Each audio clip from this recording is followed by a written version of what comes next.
Assalamualaikum warahmatullahi wabarakatuh. Alhamdulillah, alhamdulillah hamdan na'imin, hamdan syakirin, hamdan yuafi ni'amahu wa yukafi'u mazidah. Ya Rabbana lakal hamdu kama yanbaghi li jalali wajhika wa li 'azimi sultanik. Subhanaka la nuhsi thana'an 'alaika kama athnayta 'ala nafsik. Falakal hamdu hatta tarda, wa lakal hamdu idza radit, wa lakal hamdu ba'da ridha. Allahumma salli wa sallim wa karrim wa adim ala sayyidina wa habibina wa syafi'ina wa nurra qulubina wa habibi tabibina Muhammad miftahi babi rahmatillah adada ma fi ilmillah salatan wa salaman daimaini bidawami mulkillah wa ala alihi wa sahbihi. Amma ba'd. Ayyuhal hadirin wal hadirat rahimakumullah, wabil khusus segenap panitia PHBI, segenap pengurus Masjid Al-Ikhlas, dan terutama kepada tokoh-tokoh masyarakat, alim ulama, kiaiat, asatidah, dan juga kepada akhinal mahbub yang tadi telah memberikan sambutannya, Dr. siapa lupa lagi namanya, Dr. Irfan. Masya Allah, Dr. Irfan. Dokter atau dokter? Dokter. Wah, perlu disuntik malam ini ya. Baik, alhamdulillah. Tim kesehatannya ada, tim hadrohnya ada, munsyidnya ada, komplit nih, Masya Allah nih ya. Kemudian kepada ketua DKM yang malah saya belum tahu namanya, belum mengenal nama beliau. Inilah gambaran tentang persaudaraan di dalam Islam. Secara zahir kita nggak kenal, nama pun belum hafal, tapi Allah pertemukan bahkan di rumahnya Allah Subhanahu wa Ta'ala. Untuk apa? Untuk memperingati hari besar Islam, untuk memperingati Muharram, bulan Muharram. Hadirin rahimakumullah, perlu kita ketahui apa pentingnya memperingati hari-hari besar Islam. Apa korelasinya memperingati Muharram dengan kehidupan kita? Apa pentingnya? Ketahuilah, tadi Qori telah membacakan dengan suaranya yang indah, yang merdu, Masya Allah. Semoga dengan pembacaan Al-Quran, ayat-ayat suci tadi, Allah menurunkan rahmatnya di tempat ini, yang tentunya masjid merupakan salah satu tempat pusat rahmat Allah Subhanahu wa Ta'ala. Semakin bertambah rahmat, semakin bertambah barakah dengan pembacaan ayat-ayat suci Al-Quran. Amin ya Rabbal Alamin. Nama masjidnya Al-Mukhlisin, kemudian daerahnya Kecamatan Sungai Harapan. Maka kita berharap, penuh harapan untuk dijadikan sebagai orang-orang yang ikhlas. Amin ya Rabbal Alamin. Hadirin rahimakumullah, tadi dibacakan ayat suci Al-Quran di mana Allah Subhanahu wa Ta'ala membicarakan tentang inna iddatasyhuri indallahi 12. Bilangan bulan di dalam Al-Quran, kata Allah Subhanahu wa Ta'ala, itu ada 12 bulan. Allah udah tentuin. Kenapa kok sampai ayat Al-Quran bicara mengenai 12 bulan? Gak usah diomongin juga orang udah pada tahu. Bahkan di situ Allah cantumkan dalam ayat berikutnya, dzalika dinul qayyim. Ini keterangan tentang 12 bulan dalam satu tahun, dalam perputaran satu tahun. Dzalika dinul qayyim adalah agama, adalah petunjuk, adalah syariat yang benar. Karena ketahuilah, pentingnya Allah bicara mengenai 12 bulan ini, perputaran dalam satu tahun. Karena pada saat itu orang-orang Arab itu hobinya perang. Maka ketika masuk bulan haram, apakah itu Rajab ya, 4 bulan di dalam satu tahun itu ada bulan-bulan haram ya, Dzulqa'dah, Dzulhijjah, kemudian Rajab, kemudian ada Muharram yang terpisah. Nah, dalam 4 bulan itu Allah Subhanahu wa Ta'ala melalui lisan Rasulullah Sallallahu Alaihi Wasallam tentukan genjatan senjata, nggak boleh.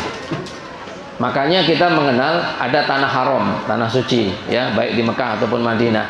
Ada bulan haram, ada waktu-waktu yang disebut haram. Apa artinya haram di sini?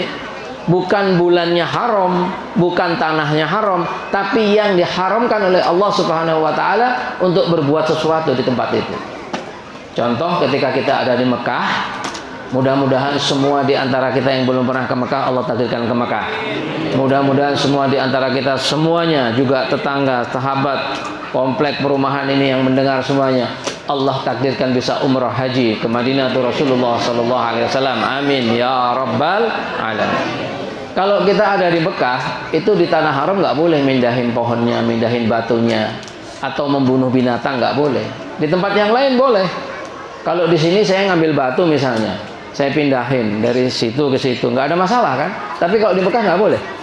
Itulah yang dimaksud dengan tanah haram. Begitu juga di dalam waktu bulan-bulan haram. Yang mana di bulan yang lain dibolehkan perang pada saat itu, tapi di bulan haram enggak. Nah, orang-orang Arab, orang-orang Yahudi ini nakal. Bulannya dihitung-hitung sama dia di kotak-katik. Ini bulannya jangan sekarang Rejabnya nanti 2 bulan lagi aja. Sekarang dijadikan bulan biasa biar bisa perang. Makanya Allah tentukan di dalam Al-Quran tentang bilangan bulan tersebut supaya jelas, supaya tidak diganggu-gugat. Kalau itu terjadi, diganti-ganti, jangan-jangan sekarang dijadikan Ramadan.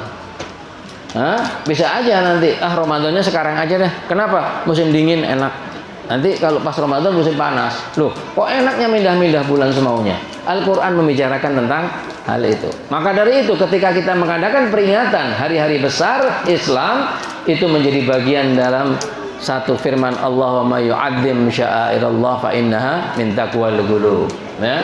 Dan mengenai waktu ini Allah banyak sekali di dalam Al-Qur'an mencantumkan. Di antaranya Allah bersumpah atas waktu, wal 'ashr, demi waktu asal.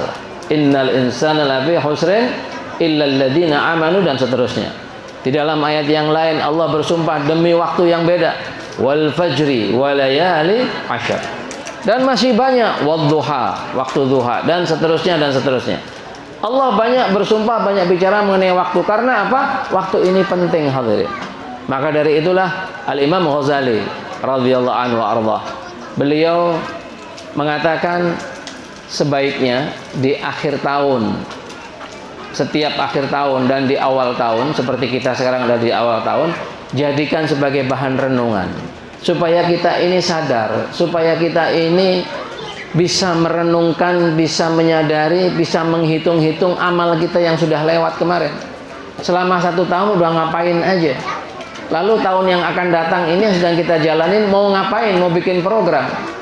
Ada seorang saleh, Al-Habib Abdullah bin Husain bin Tahir, penyusun daripada kitab Sulamut Taufiq. Beliau itu kalau mau masuk bulan Ramadan, menjelang bulan Ramadan, beliau panggil anak-anaknya.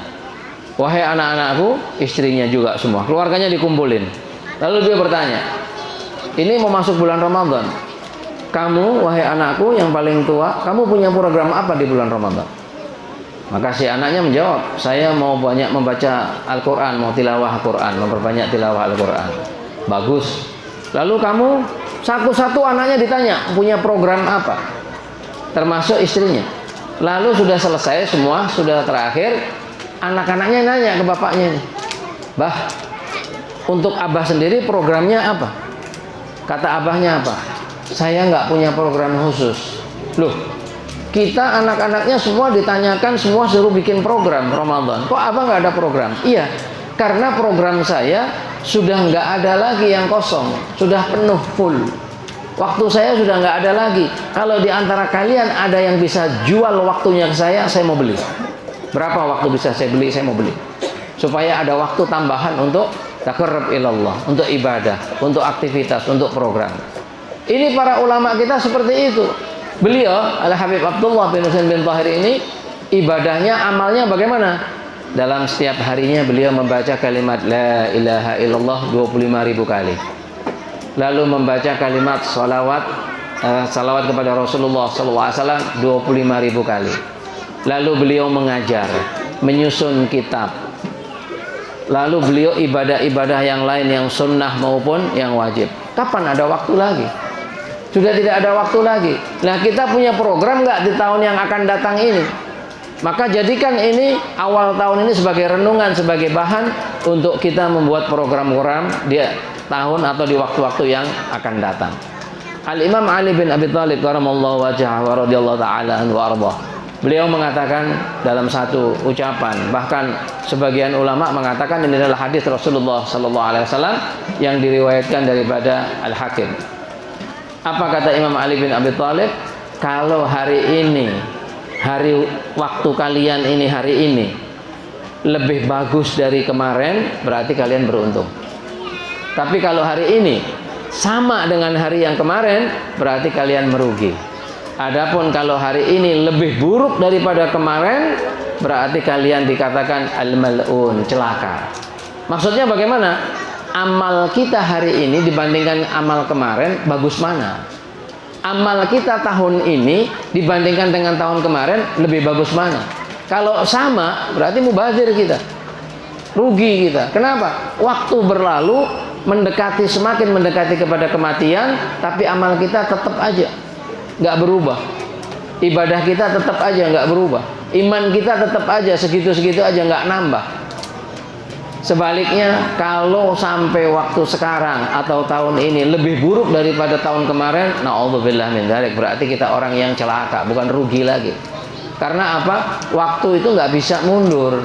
Nggak ada ceritanya, oh bisa itu jamnya diputar, bisa. Bukan jam, waktu. Waktu nggak bisa mundur. Yang terjadi kemarin nggak mungkin sekarang bisa kita ulang. Begitulah, maka dari itu waktu ini sangat penting. Masih dalam rangka ucapan Imam Ali bin Abi Thalib, beliau mengatakan apa? Al-waktu kasyayf. Waktu itu seperti pedang. Kalau engkau mampu menggunakan pedang atau pisau itu, maka akan bermanfaat. Pisau untuk motong buah, kemarin lebaran Idul Adha untuk menyembelih hewan kurban, manfaat. Tapi kalau engkau tidak bisa menggunakan pisau tersebut, maka dia yang akan memotong kamu, akan menjadikan celaka buat kamu. Itulah waktu. Maka dari itulah penting untuk kita merenungkan tentang waktu. Apa yang akan kita lakukan di waktu-waktu yang akan datang? Hadirin rahimakumullah, kita bersyukur kepada Allah Subhanahu wa taala. Ada saudara-saudara kita yang berkenan mengadakan PHBI, peringatan Hari Besar Islam. Ada orang-orang yang peduli menghidupkan malam-malam seperti ini. Masya Allah, ini dari semangatnya sampai nggak di dalam masjid, di luar. Anak-anak kecil, loh hilang mana? Tadi ada di sini. Ya, anak-anak kecil sudah malam semangat mereka, Masya Allah. Bahkan ibu-ibunya, padahal jam-jam segini biasanya ada sinetron ya. Apa judulnya Bu? Yang di SCTV itu Bu. Judulnya apa Bu? Ada yang tahu nggak? Pura-pura nggak tahu ibu-ibu. Padahal sebetulnya ngintip-ngintip di HP, kadang-kadang di streaming ya. Atau jangan-jangan bapaknya ngikutin juga.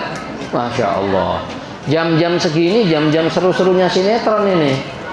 Apa itu judulnya itu? Saya pernah sepintas, Cinta Setelah Cinta ya. Iya Bu, betul Bu. Hah? Apa Bu? Jujur ibu-ibu, jujur Bu. Nah, jam-jam segini waktunya untuk sinetron, tapi datang ke masjid. Ini luar biasa, Masya Allah ini. Maka ini perlu kita syukuri. Bapak-bapaknya yang istrinya hadir di sini wajib bersyukur Pak. Karena apa? Di dalam satu kesempatan, seorang sahabat Thauban ini orang yang sangat terkenal. Karena satu kejadian, Allah turunkan satu ayat suci untuk Thauban ini, gara-gara Thauban. Kejadiannya bagaimana? Thauban ini beberapa hari nggak hadir di majelisnya Rasulullah Sallallahu Alaihi Wasallam. Rasul itu sangat peduli dengan para sahabat. Ya, kita kenal, kita tahu bahwa Allah menegaskan Rasul itu adalah rahmatan lil alamin. Rahmatnya mencakup keseluruhan. Maka ketika diperhatikan oleh Rasulullah Sallallahu Alaihi Wasallam, Thauban ini nggak datang beberapa hari, ditanyakan, kemana si Thauban? Kok nggak datang? Kemarin nggak datang, hari ini nggak datang. Kemana dia? Sakit ya Rasul, kata para sahabat. Oh sakit, kalau gitu ayo kita datang ziarah ke Thauban, kita tengok dia. Maka didatangi ke rumah Thauban. Ketika didatangi rumah Thauban, ternyata keadaannya pucat pasi seperti orang yang menderita berat. Lalu ditanya, wahai Thauban, apa yang terjadi dengan engkau? Sakit apa engkau? Maka dikatakan oleh Thauban, beliau mengatakan, ya Rasulullah, sesungguhnya aku ini nggak sakit, fisikku nggak sakit, tapi yang lebih sakit adalah pikiranku, jiwaku. Kenapa? Apa yang terjadi dengan engkau? Ya mungkin bahasa kita sekarang galau, stres ya. Kenapa demikian? Karena ya Rasulullah, setiap kali aku datang di majelismu, berhadapan dengan engkau, memandang engkau, berdekatan dengan engkau, aku merasa bahagia, senang sekali. Tapi ketika aku berpisah, keluar dari majelismu, sampai di rumah aku mikir, ini di dunia aja aku sudah susah berpisah dengan Rasulullah Sallallahu Alaihi Wasallam. merasa rindu padahal baru berjumpa dengan Nabi Muhammad sallallahu alaihi wasallam. Sallu ala Nabi Muhammad. Sallu ala Rasulullah. Kemudian aku berpikir, ini di dunia aja sudah begini, sudah kangen, sudah rindu, bagaimana nanti di akhirat? Kalau andaikan aku seorang Thauban yang hina ini masuk surganya Allah, pastilah surgaku ini kelasnya ekonomi. Sedangkan engkau ya Rasulullah, pasti engkau kelasnya itu ibaratnya VVIP, sudah di atas VIP lagi. Nggak mungkin ketemu, itu yang membuat aku sedih. Nggak mau pisah sama Nabi Muhammad sallallahu alaihi wasallam. Maka Rasul mendengarkan curhatan Thauban ini, beliau diam, tidak bisa menjawab. Dan pada saat itu Allah Subhanahu wa taala jawab kegalauan Thauban dengan satu ayat yang luar biasa. Apa kata Allah Subhanahu wa taala? Wa may yuti'illaha wa rasulahu fa ulaika an'ama Allahu 'alaihim minan nabiyyin wasiddiqin wasyuhada'i wassalihin wa hasuna ulaika rafiqa.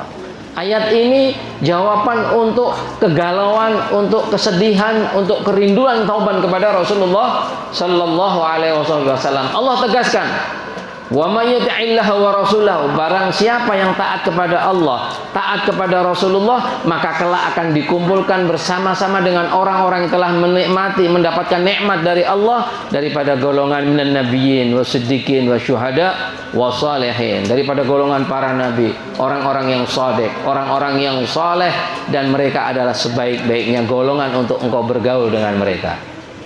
Allah tegaskan, dijamin bahwa Thauban kelak tidak akan berpisah dengan Rasulullah sallallahu alaihi wasallam kalau ngikutin Nabi, kalau ngikutin syariat Islam. Ini juga berlaku buat kita. Maka kalau kita ingin berjumpa, kita ingin berkumpul, kita ingin dapat syafaat Nabi Muhammad sallallahu alaihi wasallam, ikuti jejak Rasulullah sallallahu alaihi wasallam. Man ahya sunnati faqad ahabbani wa man ahabbani kana ma'i fil jannah. Kata Nabi SAW, barang siapa yang menghidupkan sunnahku, itu menjadi bukti ketakwaan hati seorang. Itu menjadi bukti bahwa dia cinta kepadaku. Jadi kalau kita mau dianggap cinta kepada Nabi, nggak usah kita berikrar, saya cinta Rasulullah, saya cinta Nabi, nggak perlu. Cukup jalankan sunnah Nabi. Man ahya sunnati faqad ahabbani. Barang siapa menghidupkan sunnahku, itu tandanya dia cinta kepadaku. Dan kalau orang tersebut cinta kepadaku, kana ma'i fil jannah, akan bersama dengan aku kelak di surganya Allah. Semoga kita menjadi orang-orang yang dicinta oleh Rasulullah sallallahu alaihi wasallam. Kalau mencinta Rasulullah siapapun bisa, tapi dicinta oleh Nabi ini yang berat. Maka kita selalu berdoa kepada Allah, ya Allah jadikan aku mahbub indallah wa indar Rasul. Orang yang dicinta oleh Allah, diakui cintanya oleh Allah dan diakui cintanya oleh Rasulullah sallallahu alaihi wasallam. Amin ya rabbal alamin. Nah, hadirin rahimakumullah, satu saat Thauban bertanya kepada Rasulullah, ya Rasulullah, harta simpanan yang paling bagus itu apa?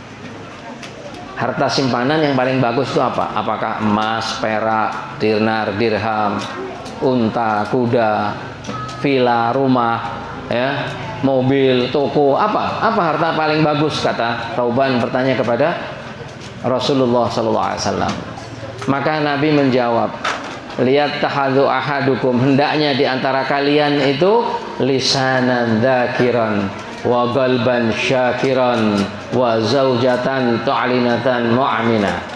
Hendaknya kalian ini lisannya selalu berzikir kepada Allah, basahi lisan dengan berzikir kepada Allah, dan hati kalian selalu bersyukur kepada Allah. Hadirin, syukur ini nggak gampang. Suatu hari sahabat Ibnu Abbas, Abdullah bin Abbas radhiyallahu anhu, dan ini Ibnu Abbas ini atau Abdullah bin Abbas ini juga sahabat yang luar biasa. Beliau mendapatkan doa khusus dari Nabi SAW, Allahumma faqihu fiddin wa alimut ta'wil. Ya Allah, jadikan Abdullah bin Abbas ini faqih, ahli hukum, paham tentang syariat Islam, dan alimut ta'wil, ajarkan kepada dia ilmu ta'wil. Apa ilmu ta'wil itu? Ilmu yang bisa memahami Al-Quran secara tersirat, bukan tafsir lagi, tapi apa yang dibalik tafsir Al-Quran beliau paham. Ada cerita tersendiri tentang hal itu, tapi saya tidak akan bawakan supaya nggak kepanjangan. Hadirin rahimakumullah, Kemudian satu saat Abdullah bin Abbas ini tawaf di sekitar Ka'bah. Ada orang yang ngikutin tawafnya Abdullah bin Abbas. Dia berpikir, ini Abdullah bin Abbas ini putra Abbas, paman Nabi. Jadi Abdullah bin Abbas ini saudara sepupu Nabi. Kata orang ini, dia mikir, ini saudara sepupu Nabi yang mendapatkan doa Nabi.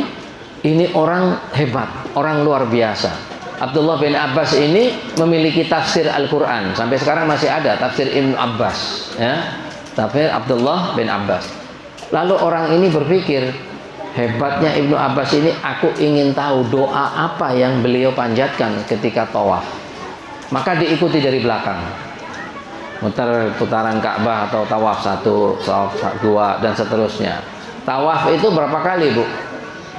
Halo, ibu-ibu, tawaf berapa kali, Bu? Hah? 7 apa 17? Saya dengar sekarang ditambah 17. Enggak ya? Karena kemarin kan libur pandemi 2 tahun. Hah? Tetap 7, Bu, ya? Ya, mudah-mudahan kita semua bisa tawaf di Ka'bahnya Allah Subhanahu wa taala. Nah, kemudian hadirin rahimakumullah, tawaf ke-1, ke-2 sampai putaran ke-7, doanya ternyata cuma 1 kalimat. Subhanallah. Apa doa Ibnu Abbas ketika tawaf itu diulang-ulang sampai mungkin ratusan kali.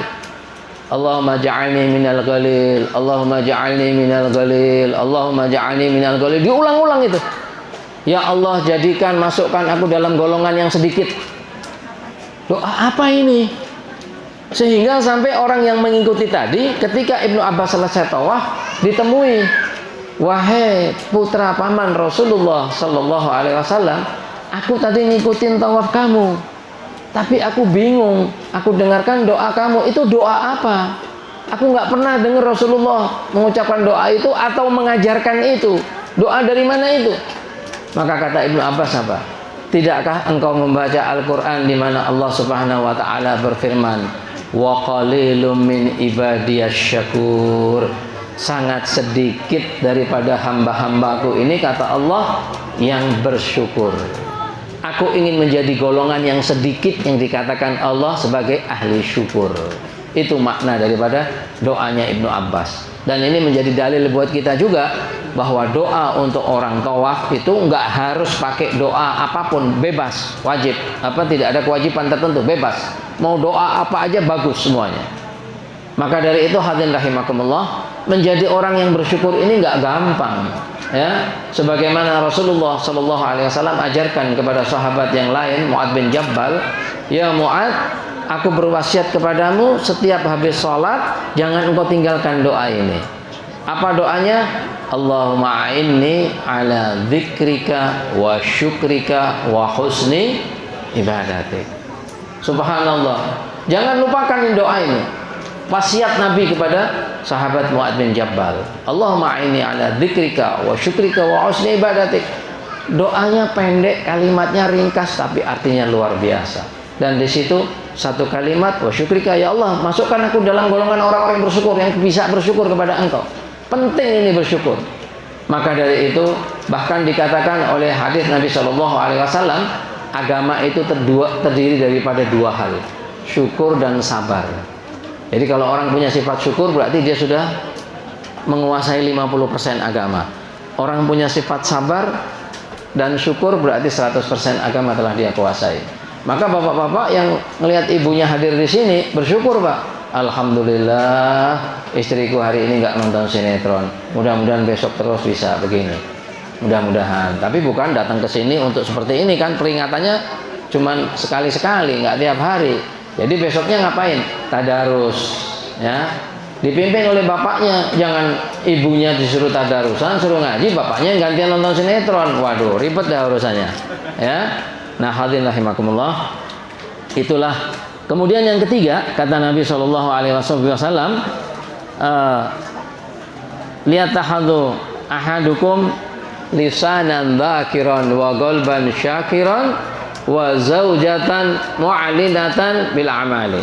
Dan yang ketiga, harta simpanan yang paling berharga, kata Nabi Shallallahu Alaihi Wasallam, adalah istri yang membantu kamu untuk bisa taat kepada Allah. Maksudnya bagaimana? Kalau di sini nggak ada kayaknya, di tempat yang lain ya, di Bogor banyak. Pak, pokoknya mama nggak mau tahu bulan depan mobil mesti ganti. Mah, ini kan kreditannya belum selesai, gaji papa cuman berapa, pokoknya nggak mau tahu. Akibatnya apa? Bapaknya korupsi gara-gara istrinya nuntut. Nah, ini istri yang tidak mengajak, tidak menggiring atau tidak menggampangkan suaminya untuk taat kepada Allah. Na'udzubillah min dzalik. Tapi kalau istri yang solehah, zaman dahulu itu para istri-istri yang solehah, ketika suaminya mau pergi, mau kerja, pesannya dia bilang apa? Ayah, bapak, papa, papi, siapapun panggilannya, abang, ya, kamu silahkan keluar mencari nafkah. Cari nafkah yang halal. Kalau nggak dapat nafkah yang halal, aku, istrimu dan anak-anak masih sanggup untuk menahan lapar, untuk bisa berpuasa. Tapi kalau engkau bawa harta yang haram ke rumah ini, perut kami tidak akan sanggup menahan api nerakanya Allah. Ini motivasi buat suami untuk menjadi orang yang taat, carinya yang halal. Maka dari itulah bersyukur kita kalau punya istri yang demikian, yang salehah. Bersyukur kita kalau punya anak-anak yang soleh dan solehah. Semoga Allah jadikan rumah tangga bapak ibu semuanya rumah tangga yang sakinah, mawaddah, warahmah, fi taatillah wa taat Rasul sallallahu alaihi wasallam. Hadirin rahimakumullah. Malam ini kita ngaji sedikit, ya. Saya buka daripada suatu kitab di mana diriwayatkan ada seorang imam besar, seorang syekh yang bernama Ibrahim bin Adham. Ini ada di dalam kitab Al-Ghirtas yang dikarang oleh Syekh Ali bin Hasan Al-Attas, Syarah Radibul Attas, dan juga dicantumkan di dalam kitab-kitab yang lain, ya, di antaranya Tahqiq Masyhur Hasan, juga diriwayatkan Abu Nu'aim dalam Hilyatul Auliya dan sebagainya. Ada seorang yang bernama Ibrahim bin Adham. Beliau ini awalnya beliau ini sultan, keluarga raja. Tapi beliau tinggalkan kerajaan hanya untuk mendekatkan diri kepada Allah Subhanahu wa taala, sehingga menjadi seorang ulama sufi yang masyhur, yang terkenal, ya. Ibrahim bin Adham. Halo ibu-ibu, jangan ngobrol dulu bu. Ayo bu, tahan dulu. Kalau anak-anak ya wajar ngobrol, kalau ibunya ngobrol, wah ribet dah urusannya, ya. Ya, bapak-bapaknya tuh lihat anteng tuh. Ya, cuman nggak tahu antengnya khusyuk atau ngantuk, wallahu alam. Ya, kadang-kadang tiba-tiba kepalanya jatuh, blek, wah ketahuan dah. Ya. Tapi di sini saya lihat, masya Allah, semangat luar biasa. Jam berapa ini? Udah malam juga ini. 9:30 ya. Nah, baik, kita persingkat. Hadirin rahimakumullah. Ibrahim bin Adham suatu hari ketika jalan di kota Basrah di Irak, ditanya oleh orang-orang Basrah, wahai Syekh Ibrahim bin Adham, kami telah berdoa kepada Allah, tapi kok doa kami nggak kabul. Kenapa ya kira-kira? Padahal Allah berjanji dalam Al-Quran, ud'uni astajib lakum. Minta kamu kepadaku, doa kamu kepadaku, akan aku kabulkan, kata Allah. Tapi kami sudah berdoa sekian lama, kok nggak kabul? Doanya nggak mustajab, nggak diijabah oleh Allah. Kenapa ya? Maka kata Ibrahim bin Adham, ya, sebetulnya ini kalau mau dijabarkan luar biasa, panjang ini kalau dalam pengajian, dalam majelis, ya, kita bahas satu persatu luar biasa. Tapi malam ini kita akan ambil berkah secara khulasah, secara singkat. Kemudian kata Ibrahim bin Adham, ketahuilah ya ahlul Basrah, matat qulubukum fi asyratil asya. Kalian ini doanya tidak dikabulkan oleh Allah karena hati kalian sudah mati, disebabkan 10 perkara. Hati yang mati itu gambarannya, ulama memberi gambaran begini.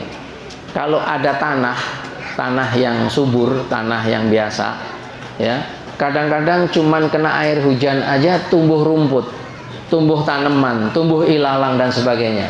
Tapi kita belum pernah melihat ada rumput yang tumbuh di jalanan aspal, ya kan? Kenapa? Aspal itu tanah tapi tandus. Nah, hati yang mati itu seperti itu, hati yang tandus seperti aspal tadi itu. Sulit menerima rahmat Allah, sulit menerima nasihat dari Allah, sulit memantulkan cahaya Rasulullah Sallallahu Alaihi Wasallam. Maka dikatakan oleh Ibrahim bin Adham, kalian ini hatinya telah mati. Kenapa? Disebabkan 10 hal. Yang pertama, kata beliau, awaluha araftumullahu wa lam tu'addu haqqahu. kalian mengaku sebagai hamba Allah, kalian mengenal Allah, kalian tahu bahwa Tuhan kalian ini adalah Allah. Kita ini kan tahu bahwa Tuhan kita Allah, dan kita berikrar kepada Allah Subhanahu wa taala. Raditu billahi rabban wa bil Islam midina. Aku rela, aku menerima Allah sebagai Tuhanku, dan aku menerima Islam sebagai agamaku. Kemudian dalam sholat kita sehari semalam selalu mengulang-ulang ikrar kita kepada Allah Subhanahu wa taala. Inni wajjahtu wajhiya lilladzi fataras samawati, dan seterusnya, ya. Inni wajjahtu wajhiya. Kemudian inna salati wa nusuki wa mahyaya wa mamati lillahi rabbil alamin. Hidupku, matiku, ibadahku semuanya, ya. Wa nusuki ini ada ulama yang mentafsirkan sebagai kurban. Jadi ini ayat dibawakan untuk Idul Adha, ini tepat ini, ya. Nah, kita berikrar kepada Allah, matiku, hidupku, ibadahku semuanya hanya untuk Allah. Kalian mengenal Allah, tapi kalian tidak melaksanakan perintah Allah. Kalian tidak menjadi orang-orang yang bertakwa kepada Allah, kata Ibrahim bin Adham. Kenyataannya kan seperti itu. Lagi menjelang sholat Jumat, sudah sebentar lagi azan, tiba-tiba bos telepon. Ya fulan, kamu sekarang berangkat ke sana, itu ada proyek yang mesti ditandatangani nilainya 10 miliar, harus sekarang. Kalau nanti, oh nggak bisa, orangnya udah pesen tiket ke Singapura atau ke luar negeri. Kalau lewat setengah jam hilang. Kira-kira berangkat ke situ atau sholat Jumat? Hah? Bapak-bapak, kira-kira sholat Jumat atau ke situ? Pasti ke situ. Kenapa? Wah, nggak berangkat dipecat sama bos. Urusannya proyek 10 miliar ini, nggak main-main. Berarti Tuhan kita 10 miliar atau Allah? Iya kan? Nah, ini gambaran buat kita, ini gambaran kecil aja. Kalau mau saya bahas panjang lebar, ya. Jadi kita ini mengaku Tuhan kita Allah, tapi nggak taat kepada Allah. Na'udzubillah min dzalik. Makanya mati hatinya, tidak diterima doanya. Kemudian yang kedua, Ats-tsani qara'tum kitabullah wa lam ta'malu bih. Kita baca Al-Qur'an, tiap hari kita baca Al-Qur'an. Paling tidak mendengarkan orang baca Al-Qur'an. Kita tahu isi Al-Qur'an, ayat-ayat Al-Qur'an, tapi kita tidak mengamalkan isi Al-Qur'an. Allah bilang, wa halalul bai' wa haramur riba, dihalalkan dagang, tapi riba itu haram. Tetap aja main bunga bank. Nah, loh, kalau bunga yang ada di halaman masjid bagus-bagus, indah lah. Kalau bunga bank haram itu, nggak boleh itu. Tapi kita lakukan itu, berarti kita tidak mengamalkan isi Al-Quran. Ini gambaran buat kita. Makanya saya bilang kalau saya bahas ini panjang lebarnya. Cuman kita ambil satu-satu contohnya. Kemudian yang ketiga apa? Watsalits ad-da'itum hubbu Rasulillah wa taraktum sunnatah. Kamu mengaku cinta kepada Nabi, tapi kamu nggak jalanin sunnah Nabi. Sebagaimana tadi hadis yang saya bawakan, man ahya sunnati faqad ahabbani. Barang siapa yang menghidupkan sunnahku, berarti dia cinta kepadaku. Kita ngaku cinta kepada Nabi, tapi nggak jalanin sunnah Nabi, nggak nyambung. Ya, kata orang sono, jaka sembung, nggak nyambung, percuma. Maka dari itu mulai malam ini, ayo Bapak Ibu hadirin hadirat rahimakumullah, hidupkan sunnah Nabi semampu kita. Yang ringan-ringan aja. Sholat antara setelah sholat 5 waktu atau sebelum sholat 5 waktu ada sholat-sholat sunnah. Kemudian yang mampu puasa sunnah Senin Kemis. Kemudian yang mampu sholat duha, dan seterusnya dan seterusnya. Hidupkan sunnah Nabi di dalam rumah kita. Maka rumah kita akan menjadi apa yang selalu didoakan, sakinah mawaddah warahmah. Selalu berdoa minta sakinah mawaddah warahmah, tapi tidak menghidupkan sunnah Nabi dalam rumah tangga, panas rumah tangganya, ribut terus, berantem terus, nggak ada habis-habisnya. Karena apa? Tidak ada kehidupan dalam rumah tangga kita yang sesuai dengan sunnah Nabi Shallallahu Alaihi Wasallam. Wa'lamu anna fikum Rasulullah. Ketahuilah bahwa di dalam dirimu ini adalah Rasulullah Sallallahu Alaihi Wasallam. Kemudian yang keempat, ad-da'itum adawata syaitan wa wafaqtumuh. Wah, ini kebalikannya. Kamu tahu dan mengakui bahwa setan itu adalah musuh kamu, tapi kamu ngikutin setan. La ilaha illallah.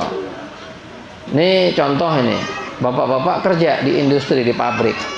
Pulangnya biasa jam 4 sore. Tapi kok sampai maghrib nggak pulang, Ibunya nanya, Pak dari mana Pak? Ada lembur, bos manggil tadi. Padahal mampir ke janda yang ada di kampung situ. Hah? Dapat gaji, diselipin gajinya, diumpetin sebagian. Ini buat jatah si janda. Seperti itu. Ya. Nah ini kan jalan-jalan setan ini. Kok dijalanin, kok diikutin? Kok Habib ngomongnya suami terus yang salah? Ntar dulu Pak, nanti giliran ibu-ibu Pak, tenang aja. Ya, tidak ada dusta di antara kita ya. Begitu. Kemudian hadirin rahimakumullah, itu contoh bahwa kita mengakui setan itu musuh kita, tapi kita justru taat kepada setan, ngikutin jalannya setan. Padahal Allah udah tegaskan, innaka aduwwum mubin, setan itu musuh kamu yang nyata. Maksudnya apa musuh yang nyata? Karena setan itu ngajak kita ke neraka. Setan itu cari teman sebanyak mungkin ke neraka, dia nggak mau sendirian, sepi di neraka ntar katanya. Ngajak dia. Loh kok kita mau ngikutin jalannya setan? Na'udzubillah min dzalik. Kemudian yang kelima, wal khamis, qultum nuhibbul jannah wa lam ta'malu laha. Nah ini, kita ini bilang pengen masuk surga, tapi kita tidak beramal dengan amalan di surga. Ya gimana mau masuk surga? Kan Allah udah kasih tahu, ini jalan yang ke kanan ke surga, ini jalan yang ke kiri ke neraka. Kalau kamu mau ke surga, jalannya lewat sini. Kita tahu tujuan kita ke situ, tapi lewatnya sini, nggak nyampe lah, nggak bisa. Akibatnya apa? Kembali lagi hatinya mati, doanya tidak dikabulkan oleh Allah Subhanahu Wa Taala. Kemudian yang berikutnya wasadis, gultum nakhafun nar wa rahatumu anfusakum biha. Kebalikannya dari yang sebelumnya. Kamu takut mau masuk neraka, diancam api neraka, tapi kamu beramal dengan amalan ahli neraka, makanya nanti masuk neraka. Na'udzubillah min dzalik. Hati-hati. Takut masuk neraka ngomongnya nggak mau, tapi tetap beramal dengan amalan ahli neraka. Kemudian yang berikutnya, qultum innal mauta haq wa lam tasta'iddulah. Kamu mengatakan bahwa kematian itu hak, pasti. Kita ini kan pasti mati Pak Ibu, ya, semuanya kan. Bahkan Allah tegaskan dalam Al-Quran, innaka mayyitun wa innahum mayyitun. Engkau wahai Rasulullah, engkau wahai Nabi Muhammad, engkau yang dikasihi oleh Allah, yang dicinta oleh Allah, yang segala macam itu, engkau pun akan mati kata Allah. Apalagi mereka, semua manusia yang lain. Nabi Muhammad pun mati, apalagi kita. Banyak sekali ayat-ayat Al-Quran yang menegaskan tentang kematian. Engkau mengakui bahwa kematian itu hak, tapi kamu tidak pernah mempersiapkan diri untuk beramal untuk setelah kematian. Kamu tahu bahwa kamu pasti mati, tapi kamu tidak membekali diri. Sudah tahu tahun depan dipanggil dapat porsi haji, kan udah daftar, udah bayar. Tahun depan haji, tapi tidak ada persiapan. Maka ketika waktunya berangkat haji, kacau. Gambarnya seperti itu. Sudah tahu besok mau berangkat ke Jakarta, tapi nggak ngelihat jadwal pesawatnya, udah beli tiket nggak berangkat, akhirnya ditinggal pesawat, kacau. Itu seperti gambarnya seperti itu. Sudah tahu kamu itu akan mati, tapi kamu tidak mempersiapkan diri dengan amal-amal setelah kematian. Kemudian yang berikutnya, istaghaltum bi uyubi ikhwanikum wa nabadtum uyubikum. Kamu selalu mikirin, ngomongin kejelekan orang, tapi kamu nggak mikirin kejelekan dirimu sendiri, nggak ngomongin kejelekan kamu sendiri, sibuk ngomongin orang tapi tidak menyibukkan untuk tafakkur. Nah ini tahun baru ini sebagai bahan untuk kita tafakkur, muhasabah diri, sehingga langkah kita semakin ke depan semakin baik terhadap diri kita kepada Allah maupun baik terhadap diri kita kepada manusia yang lain, kepada lingkungan dan seterusnya. Jadi muhasabah diri, menghitung-hitung diri kita sendiri, kekurangan kita itu penting supaya kita sadar, oh ternyata saya ini selama ini tidak disukai tetangga karena apa?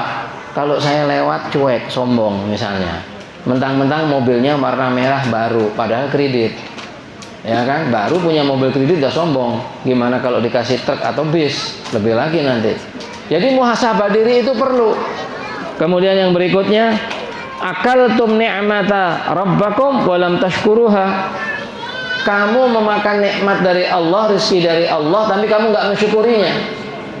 Bagaimana bersyukur kepada Allah itu? Apakah cukup dengan mengatakan saya bersyukur, alhamdulillah? Tidak. Tapi syukur yang sebenarnya adalah sarfun ni'mah lima li'ajli ma khuliqalah. Kata ulama, syukur yang sebenarnya, yang hakikat itu adalah kamu menggunakan nikmat Allah sebagaimana tujuan nikmat itu diciptakan. Artinya begini, Allah menciptakan pendengaran telinga kita. Tujuannya apa?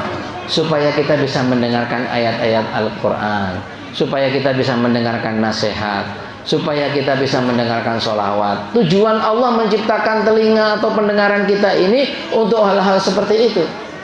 Allah menciptakan mata penglihatan kita, tujuannya untuk apa? Untuk bisa memandang ayat-ayat Allah, memandang Al-Quran, untuk bisa memandang orang-orang soleh, untuk bisa memandang wajah ibu bapak kita dengan rahmat. Hadirin rahimakumullah, ada 4 hal.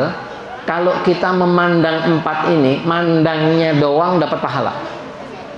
Apa itu? 1 diantaranya, memandang Ka'bah. Mandang doang, lihat Ka'bah doang untuk pahala. Mudah-mudahan kita semua bisa memandang Ka'bah. Amin ya rabbal. Maksudnya bukan mandang Ka'bah di YouTube, di TV, bukan. Langsung ya, langsung Ka'bah begitu. Kemudian apa yang kedua? Memandang Al-Quran. Gak bisa ngaji ini, buka Al-Quran dilihat, dipandangin doang, lihat doang dapat pahala. Jadi Bapak Ibu mulai malam ini nggak ngaji nggak apa-apa, lihatin aja Al-Quran, lihat aja terus sampai tidur ya. Tapi jangan sampai tidurnya di atas Al-Quran, artinya kena iler ya, najis ya. Kemudian yang ketiga, memandang wajah para orang-orang soleh, ulama, para wali Allah. Oh kalau gitu mandang saya dapat pahala, saya bukan ulama, kelas saya masih bukan lagi teri, kukunya teri. Kira-kira teri punya kuku nggak Pak? Hah? Saya belum pernah meneliti soalnya ya. Mandang orang-orang soleh mengingatkan kita kepada Allah. Kalau kita mandang orang soleh, nih kalau kita mandang gambarnya Ronaldinho misalnya, atau siapa itu namanya satu lagi, Ronaldo ya, apa Pak, suka bola ya. Saya suka bola juga, tapi ya nggak sampai ninggalin sholat subuh kali. Lah kalau perpanjangan 2 kali 15 menit kan subuhnya hilang. Biasanya kan begitu ya. Nah, naudzubillah, enggak ada. Kita mandang Ronaldo, yang ada di kepala kita, ingatan kita apa? Ya bola lah otomatis. Masa ngeliat Ronaldo ingat masakan? Enggak toh. Ingatnya pasti bola kan. Begitulah ketika kita mandang wajah orang soleh, ingatan kita kepada Allah. Ini orang dulu pernah ceramah atau pernah memberikan nasihat. Ini orang sholatnya begini, orang soleh. Maka memandang wajah orang soleh mendapatkan pahala. Dan yang keempat, memandang wajah bapak ibu kita dengan pandangan rahmat. Bukan dengan pandangan yang serem, bukan dengan pandangan yang marah, tapi dengan pandangan rahmat. Itu dapat pahala. Kita kembali dalam ucapan yang disampaikan oleh Ibrahim bin Adham. Akaltum ni'mat rabbakum wa lam tashkuruha. Kamu makan nikmatnya Allah tapi kamu nggak bersyukur. Ini yang membuat hati mati. Kemudian yang terakhir, dafantum mautakum wa lam ta'tabiru bihim. Subhanallah. Kamu nganterin jenazah, ada orang meninggal nganterin jenazah, tapi kamu tidak mengambil iktibar, tidak mengambil pelajaran. Kita perhatikan Bapak Ibu ya. Terutama bapak-bapak ini. Kalau ibu-ibu kan jarang yang ikut jenazah ke kuburan ya, bapak-bapak, dan memang tidak disunahkan, tidak dianjurkan ibu-ibu ikut ke kuburan, kumpul sama orang laki, campur, ikhtilat, itu nggak boleh. Oh malam ini kok ikhtilat, kan ada pembatas, ada pembatas sedikit. Lalu Habibnya kok bisa ngelihat, khusus untuk dakwah, untuk ilmu dibolehkan. Itu pun tentu saja dengan menjaga pandangan dan hati. Kembali ke situ, kita sering saksikan bapak-bapak ketika nganter jenazah, ini jenazah lagi jalan nih, kita di jalan sambil apa itu? Siwak ya? Bukan? Hah? Kayaknya saya belum pernah ngelihat ada orang jalan ke kuburan siwakan begitu. Hah? Siwak tapi kok ada apinya ya? Apa itu namanya? Wallahu a'lam. Ya. Sama-sama tahu ya. Nah. Kemudian apa? Ngobrol urusan dunia, ngobrol urusan pekerjaan, atau bahkan tertawa-tertawa. Kamu nganterin jenazah dan kamu tahu bahwa kamu nanti akan menjadi seperti jenazah itu, tapi kamu nggak ngambil itibar, kamu nggak ngambil pelajaran daripada jenazah tersebut. Itu akan menjadikan hati seseorang mati. Dan kalau hatinya mati, maka semua doa-doa kita tidak akan diijabah oleh Allah Subhanahu wa ta'ala. Hadirin hadirat rahimakumullah. Semoga yang disampaikan pada malam hari ini bermanfaat buat kita semua. Semoga Allah Subhanahu wa taala menjadikan hati kita hidup, bisa menghidupkan sunnah Rasulullah sallallahu alaihi wasallam. Semoga Allah menjauhkan kita daripada segala godaan syaitan yang terkutuk.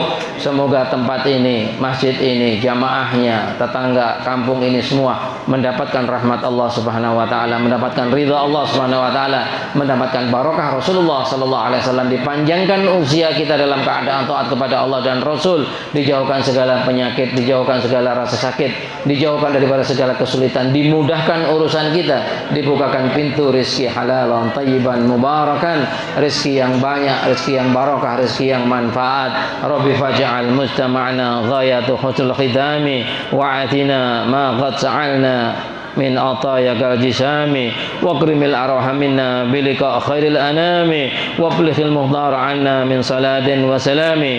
Allahumma ya da'imal fadil al bariyah ya basital yadaini bil adiyah ya sahibal mawahibi saniyah salli ala sayyidina Muhammadin khairil wara sajiyah wa ghafir lana ya dhal ula fi hadhihi sajiyah. Rabbi ghafir lana wa li walidayya warhamhuma kama rabbayana shighara. Allahumma inna nas'aluka min khairi ma sa'aluka 'abduka nabiyyuka Muhammad sallallahu alaihi wasallam wa ibaduka sholihun wa na'udzubika min syarri ma sta'adza 'abduka wa nabiyyuka Muhammadin sallallahu alaihi wasallam wa ibaduka sholihun wa anta musta'anu 'alaikal bala wa la haula wa la quwwata illa billahil 'aliyil 'azim.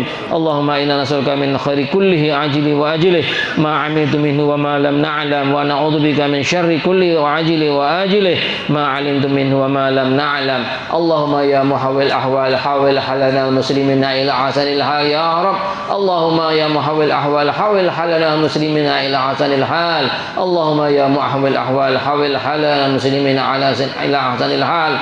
Rabbana ighfir lana wa li ikhwanina sabaquna fil iman wa la taj'al fi qulubina ghillan lil amanu rabbana innaka ra'ufur rahim. Rabbana atina fid dunya hasanah wa fil akhirati hasanah wa qina adzaban nar wa adkhilna jannata ma'al abrar ya aziz ya ghafar ya rabbal alamin. Wa sallallahu ala sayyidina Muhammadin wa alihi wasallam walhamdulillahi rabbil alamin. Assalamualaikum warahmatullahi wabarakatuh.